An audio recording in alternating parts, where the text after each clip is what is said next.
শ্রীকৃষ্ণ অনুসারে মৃত্যুর পর জীবাত্মার কি হয়?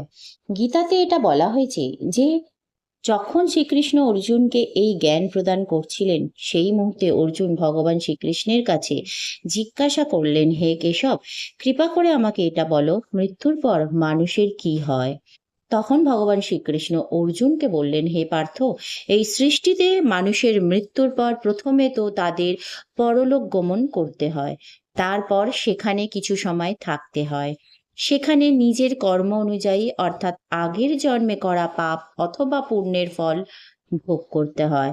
তারপরে যখন তাদের পূর্ণ পাপের ফল ভোগ করা সম্পূর্ণ হয়ে যায়, তখন তারা পুনরায় আবার এই মৃত্যুলোকে জন্মগ্রহণ করেন।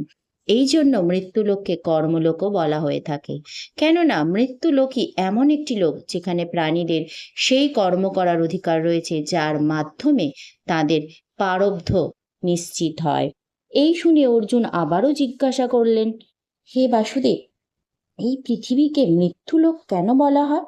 ভগবান উত্তরে বললেন, হে অর্জুন, এই তিনটি লোকের মধ্যে পৃথিবীর লোকই হলো এমন একটি স্থান যেখানে প্রাণী জন্ম ও মৃত্যুর পীড়া সহ্য করে।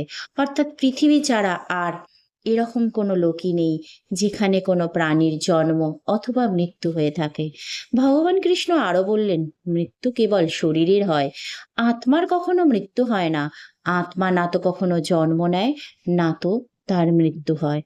এরপর অর্জুন আবারও প্রশ্ন করেন, হে কেশব, আবারও তুমি আমায় বলো যে আত্মা সুখ সুখ অথবা দুঃখ কেন ভোগ করতে পারে না বা কেন ভোগ হয় না, কিন্তু এখন বলছেন মৃত্যুর পর আত্মার পরলোক গমন করতে হয়, তার পাপের ফল হিসাবে সুখ কিংবা দুঃখ ভোগ করতে হয় আত্মাকে।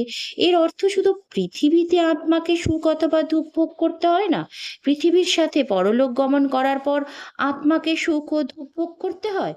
অর্জুনের মুখে এরকম কথা শোনার পর ভগবান শ্রীকৃষ্ণ একটু হাসলেন এবং বললেন, হে সখে, এমনটা আমি কখন বললাম? আমি তো তোমাকে প্রথমেই বলে দিয়েছিলাম, আত্মাকে কোনো কালেই সুখ দুঃখ ছুতে পারে না।